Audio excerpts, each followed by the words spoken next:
வணக்கம் சார். பேர் சொல்லுங்க. என் பேர் கணேஷ்குமார் மேடம். கணேஷ்குமார். கணேஷ்குமார் எங்க இருந்து பேசுறீங்க? தூத்துக்குடி மாவட்டம் கோயில்பட்டி மேடம். ஓகே, உங்களுடைய ராசி நட்சத்திரம் சொல்லிடுங்க மேடம். அந்த doubt madam, sir general doubt கேட்கணும் மேடம். ஓகே, நீங்க பேசுங்க சார், கிட்ட பேசுங்க. சார் வணக்கம் சார். வணக்கம் வணக்கம் சொல்லுங்க சார். எனக்கு ஒரு டவுட் சார். நான் ஜோசியம் கத்துக்கிட்டு இருக்கேன் சார். ஜோதிடம் கத்துக்கிட்டு இருக்கீங்களா? ஆமாங்க சார். புக் வாங்கி நீங்க உங்க மாதிரி பேசுறவங்க கத்துக்கிட்டு இருக்கேன் சார். எனக்கு ஒரு டவுட்டுங்க சார். சொல்லுங்க சார். இப்போ ஒரே நாள்ல ஒரே லக்னத்துல 2 குழந்தைகள் பிறக்குன்னு வச்சுக்கோங்களேன் சார். ஒரே நாள்ல ஒரே லக்னத்துல 2 குழந்தை பிறந்திருக்கு. ஆமா. இப்போ எங்க ஊர் கோயில்பட்டியில இதே மாதிரி ஒவ்வொரு கருவிலையும் 2 குழந்தை பிறக்குன்னு வச்சுக்கோங்களேன் சார். சரி. அவங்களுக்கு பலன் எப்படி சொல்றது? இப்ப ரெண்டுமே ஒரே மாதிரி கிரகங்கள், 2 பேருமே ஒரே லக்னத்துல ஒரே மாதிரி கிரகங்கள் இருக்குது. ஒரே மாதிரி ஒரே லக்னத்துல இருக்கு தம்பி. ஒரே மாதிரி ஒரே லக்னத்துல பிறந்திருக்கலாம், தப்பு கிடையாது. ஒரே நேரத்தில் ஒரே நிமிடத்தில் ஒரே நொடியில் பிறந்த குழந்தைகளா? அப்படி சாத்தியக்கூறே இல்லையா? இல்லைங்க சார். அதான் சார் கேட்கறேன். அந்த மாதிரி சாத்தியக்கூறு இருந்ததுன்னா அதுக்கு எந்த எப்படி சார் பலன் நமக்கு கண்டுபிடிக்கிறது? எப்படி பலன்கள் கண்டுபிடிக்க? இப்போ ஒரு லக்னம் இருக்குன்னு வச்சுங்களேன். இப்போ சூரிய உதயாத நாளிகன் ஒவ்வொரு இடத்துக்கும் கொஞ்சம் கொஞ்சம் மாறுபடுங்க.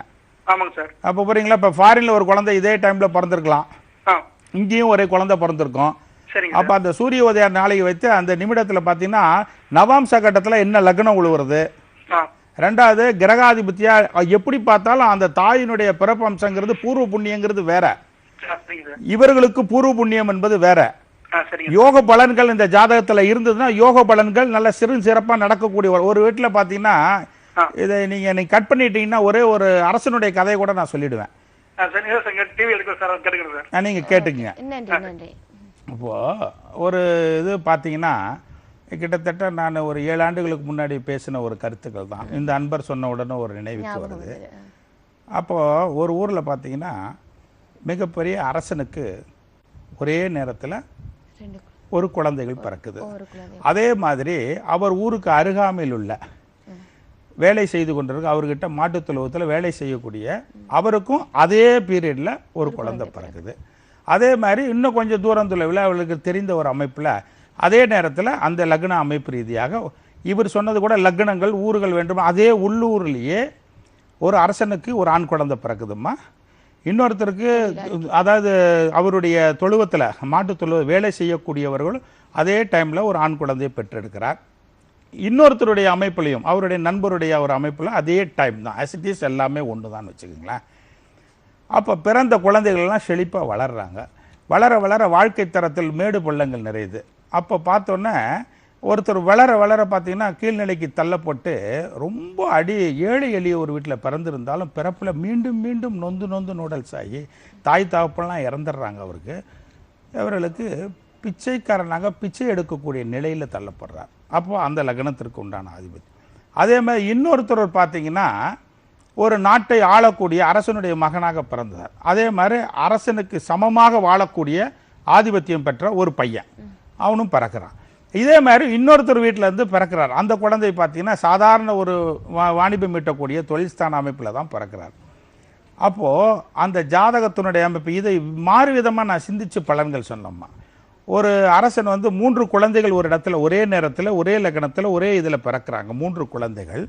அந்த 3 குழந்தைகளும் பிறந்து வளர்ந்ததுல ஒருத்தர் பிச்சைக்காரராக வர்றாரு, இன்னொருத்தர் நாட்டை ஆளுமை திறமை கொண்ட ஒரு அரசனாக ஒரு மன்னனாக வர்றாரு, இன்னொருத்தர் பார்த்தீங்கன்னா ஒரு 4 பேர்களுக்கு அறிவுரை சொல்லக்கூடிய ஒரு ஜோதிட குருமாராக வர்றாங்க. ஆனால் இவருக்கு மட்டும் கீழ்நிலைக்கு தள்ளப்பட்டு பிச்சைக்காரராக வாழ்றேன்னு சொல்லிட்டு ரொம்ப வேதனை நொந்து நொந்து நுடல்ஸா. அப்போ ஒரு கோயில் வாயிலின் அருகே பிச்சை எடுத்துட்டு இருக்கான் அந்த பிச்சைக்காரர். அப்போது அந்த நாட்டினுடைய அரசர் வர்றாரு. அப்போ அந்த அரசரை பார்த்து ஒரு கேள்வி கேட்கணும். இது நாள் வரலாம் எல்லாரும் 3 விதத்தில் 3 நேரத்தில் பிறந்தேன். நான் பிறந்த ஒரு அமைப்பில் பார்த்தீங்கன்னா கீழ்நிலைக்கு தள்ளப்பட்டு பிச்சை எடுத்துட்டு இருக்கிறேன். இன்னொருத்தர் ஒரு நாட்டை ஆளக்கூடிய மன்னனாகவே இருக்கிறாரு. இன்னொருத்தர் பார்த்தீங்கன்னாவே ரொம்ப ஒரு ஜோதிட ரீதியில் இருக்கக்கூடிய ஒரு குருமாராக இருக்கிறாங்க, அறிவுரை சொல்லக்கூடிய இடத்துல இருக்கிறாரு. அப்போனா நீங்கள் என்ன பண்ணுறீங்க, இந்த கருத்தை நீ கேட்குறீங்க, நான் மட்டும் பிச்சைக்காரனாக பிறந்திருக்கேன், ரொம்ப கீழ்நிலைக்கு தள்ளப்பட்டிருக்கேன், எனக்கு ரொம்ப மிக வேதனையாக இருக்குது அப்படின்னு சொல்லி அந்த இதை சொல்கிறேன்னா அதுக்கு அந்த அரசர் சொல்கிறாரு, எனக்கு சொல்லக்கூடிய ஒரு அமைப்பு இல்லை, என்னுடைய ஜோதிட குருமாருன்னு சொன்னேன் இல்லைங்களா, அவரிடத்துல அவர் பிறந்து அவருக்கு ஜோதிட குருமாராக இருக்கலாம், அந்த நீங்கள் அரண்மனைக்கு வாங்க, அப்போ நான் சொல்கிறேன்னு சொல்லி கூப்பிட்றாரு. அதே மாதிரி அந்த பிச்சைக்காரரும் உள்ளே போகிறாரு.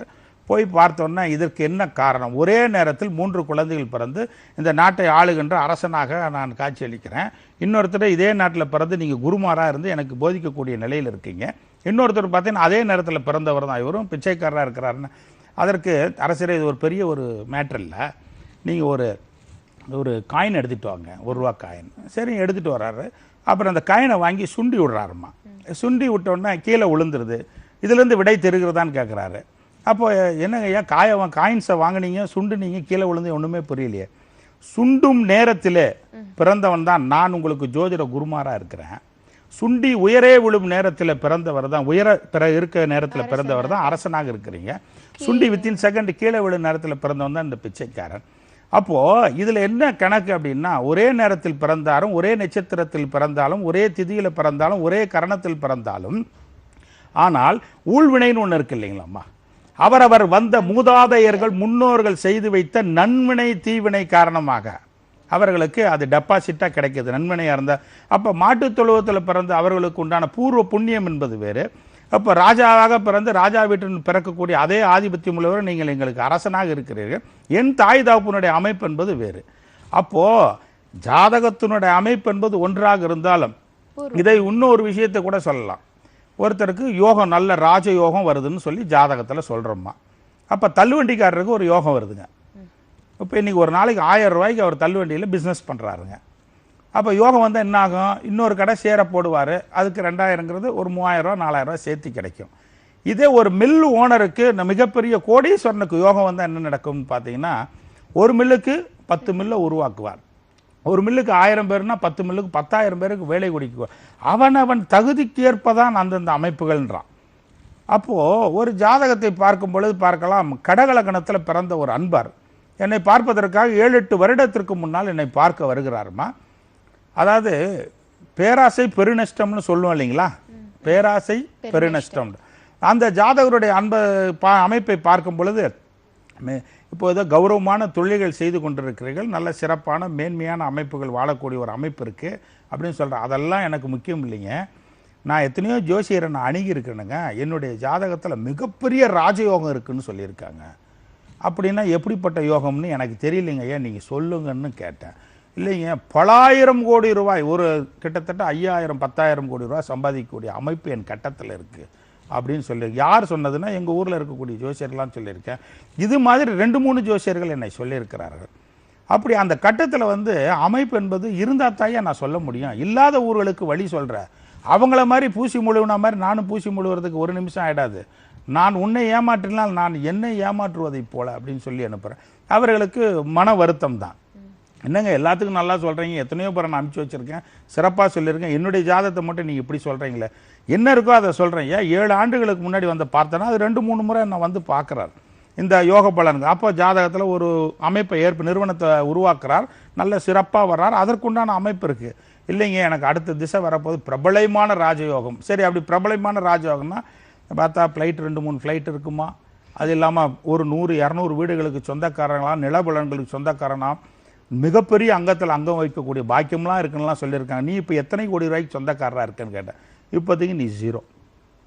ஒரு நாளைக்கு 100-200 சம்பாதிக்கக்கூடிய நிலையில் இருக்கக்கூடிய ஒரு அன்பர், பூர்வ புண்ணிய யோகமும் அந்த ஜாதகத்தில் இல்லை.